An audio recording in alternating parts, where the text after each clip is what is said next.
तो गाइस आपका 13 चैप्टर जो है एक बार मैं फिर से लेकर के आपके सामने आया हूं। इसमें बहुत सारे इंपॉर्टेंट क्वेश्चन पूछ दिए जाते हैं आपसे। तो देखिए इंपॉर्टेंट फार्मूलों की सीरीज में मैं आपके सामने लेकर के आया हूं बहुत सारे इंपॉर्टेंट फार्मूले। देखिए जैसे क्यूबॉइड लिखा है, क्यूबॉइड का हिंदी मतलब होता है घनाभ। वो इसका शेप कैसा होता है ये, तो देख लीजिए इसमें 3 चीजें होती है, लंबाई लेंथ, चौड़ाई ब्रिड्थ और ऊंचाई एच। इनको कैसे कैसे रिप्रेजेंट करते हैं, लंबाई को एल से, चौड़ाई को बी से और ऊंचाई को एच से रिप्रेजेंट किया जाता है। फिर आपके पास फार्मूला आता है वक्र पृष्ठीय क्षेत्रफल, यानी कि शॉर्ट फॉर्म में सीएसए लिखा होगा, कर्व सरफेस एरिया। तो इसका फार्मूला क्या होता है, 2 into L plus B into H. फिर है अगला संपूर्ण पृष्ठीय क्षेत्रफल, टीएसए टोटल सरफेस एरिया। तो इसका फार्मूला क्या होगा, 2 into L B plus B H plus H L. फिर इसी का वॉल्यूम में अगर बात कर ले, वॉल्यूम माने आयतन, तो क्या होता है L into B into H. फिर इसके बाद देखेंगे विकर्ण की लंबाई, डायगोनल है ना, यहां से अगर यहां तक कोई एक लंबा डायगोनल डाल दिया जाए तो उसकी लंबाई क्या हो जाएगी, root L square plus B square plus H square. इसके बाद देखिए गाइस क्या हो जाएगा, इसमें अगर एक क्वेश्चन और पूछा जाता है कि सतह या फलक कितनी होती है, तो इसमें सतहों की संख्या जो होती है वो कितनी होती है, 6। वर्टेक्स कोर कितने हो जाते हैं, वर्टेक्स जो होती हैं वो कितने होते हैं, तो वर्टेक्स होते हैं 8। और फिर बात आती है कोर कितनी, वर्टेक्स माने शीर्ष, शीर्ष हो गए 8 और कोर एड्ज कितनी होती है, तो ये कितनी होती है 12 हो जाएंगी। ठीक है। फिर दूसरे नंबर पर देखिए आपके पास है घन यानी कि क्यूब। तो क्यूब जो होता है ये आपका स्क्वायर शेप में होता है। देखिए इसमें सभी की लेंथ, विड्थ और हाइट बिल्कुल सेम होती है, इसलिए उसको नाम दे दिया जाता है साइड का। साइड को हम किससे रिप्रेजेंट कर रहे हैं, ए से। तो देखिए सभी को नाम हमने ए दे दिया है। तो अगर बात आए कितनी सतह इसमें होगी, कितनी फेस हो जाएंगी, तो फेस वही होंगी 6। वर्टेक्स कितने होंगे, शीर्ष कितने हो जाएंगे, तो 8 हो जाएंगे। कोर कितनी हो जाएंगी गाइस, 12 हो जाएंगी। फिर बात आती है वक्र पृष्ठीय क्षेत्रफल यानी कि सीएसए। तो ये सीएसए इसका होता है 4a स्क्वायर। संपूर्ण पृष्ठीय क्षेत्रफल क्या हो जाता है गाइस, 6a स्क्वायर है ना। संपूर्ण पृष्ठीय क्षेत्रफल मतलब टीएसए कितना होगा, 6a स्क्वायर। फिर बात आती है आयतन यानी कि इसका वॉल्यूम कितना होता है। वॉल्यूम का फार्मूला देखिए गाइस क्या आ जाएगा, वॉल्यूम हो जाएगा आपका ए का क्यूब। कैसे, उसमें होता क्या था L into B into H, तो सब में ए पुट किए, ए क्यूब बन गया।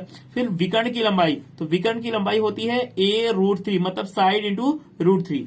Okay, thank you. देखिए गाइज अब आपके पास है सिलेंडर मतलब कि बेलन। तो इसमें ये शेप बना हुआ है, सिलेंडर का बना हुआ है। इसमें क्या होता है, ये इसकी हाइट होती है और ये इसकी रेडियस होती है। तो रेडियस को इसके आर से रिप्रेजेंट करते हैं और हाइट को एच से रिप्रेजेंट करते हैं। तो इसका जो वक्र पृष्ठीय क्षेत्रफल है, वक्र पृष्ठीय क्षेत्रफल मतलब यहां से लेकर के इतने का, ये भाग और ये भाग दोनों, ये पार्ट इसमें इंक्लूड नहीं होंगे। तो वक्र पृष्ठीय क्षेत्रफल क्या कहलाता है, 2 पाई आर एच। बनता कहां से, 2 पाई आर। ये सर्कल का आप जाइए, सर्कल का सरकमफ्रेंस क्या होता था, 2 पाई आर, और इसमें हाइट भी होती है तो 2 पाई आर इंटू एच, तो मतलब 2 पाई आर एच बनता है। फिर संपूर्ण पृष्ठीय क्षेत्रफल क्या लिखा है, जैसे टोटल सरफेस एरिया। तो देखिए 2 पाई आर एच तो आपके पास ऑलरेडी है। ये एक आपका क्या हो गया, ये वाला एरिया देखिए सर्कल है तो पाई आर स्क्वायर। ये वाला एरिया भी आपका सर्कल है तो ये भी कितना बन जाएगा, पाई आर स्क्वायर। अगर इन दोनों को हम ऐड कर दें तो ये बन जाएगा 2 पाई आर एच और ये बन जाएगा आपका 2 पाई आर स्क्वायर। अब अगर ऐसा कर दिया कि 2 पाई आर कॉमन ले लीजिए तो क्या बन जाएगा, एच प्लस आर। तो यही फार्मूला आपको मिलता है, लिखा हुआ 2 पाई आर आर प्लस एच, ये आपको लिखा हुआ मिल जाएगा बुक में। ठीक है ना। फिर देखिए क्या लिखा है आपका वॉल्यूम। वॉल्यूम का फार्मूला क्या होता है, पाई आर स्क्वायर एच। ये वॉल्यूम का फार्मूला होता है पाई आर स्क्वायर एच।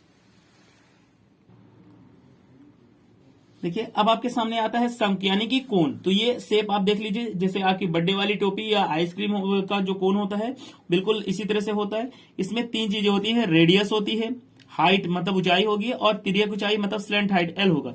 ये हो गया आपका स्लेंट हाइट, ये हो गया हाइट और ये रेडियस। तो यहां पर परपेंडिकुलर बनता है मतलब 90 डिग्री का एंगल, तो यहां पाइथागोरस थ्योरम भी अप्लाई होगी। तो पहले हम बात करते हैं वक्र पृष्ठीय क्षेत्रफल। वक्र पृष्ठीय क्षेत्रफल कहां से कहां तक जाएगा, ये पार्ट और ये पार्ट वक्र पृष्ठीय क्षेत्रफल कहलाएगा। तो फार्मूला हो जाएगा आपका पाई आर एल। संपूर्ण पृष्ठीय क्षेत्रफल, इसके अलावा ये अगर ये सर्कुलर पार्ट भी इसी में इंक्लूड हो जाए तो ये बन जाएगा आपका पाई आर आर प्लस एल।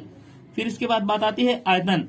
आयतन यानी कि वॉल्यूम, तो ये क्या हो जाएगा 1/3 पाई आर स्क्वायर एच। ये जो है अगर एक क्वेश्चन बन के आता है कि अगर आपके पास एक ऐसा कोन है जिसका रेडियस और जिसकी हाइट सिलेंडर के हाइट और रेडियस इक्वल हो तो उसके वॉल्यूम के रेशियो क्या हो जाएंगे, तो 1/3 हो जाता है। देखिए ना ये क्या लिखा है 1/3 पाई आर स्क्वायर एच, और सिलेंडर का आपको वॉल्यूम क्या पढ़ाया गया था, पाई आर स्क्वायर एच। लास्ट में क्वेश्चन बहुत इंपॉर्टेंट क्वेश्चन बनता है, relation between R H and L. मतलब एक कोन में आर एच और एल के बीच रिलेशन क्या होता है, तो गाइज ये होता है R square equal to L square plus H square, या फिर आप बोल सकते हैं कि आर इक्वल सॉरी गाइज यहां उल्टा लिख दिया हमने, L square equal to R square plus H square, या बोल सकते हैं आप कि L equal to root R square plus H square. Okay guys, thank you.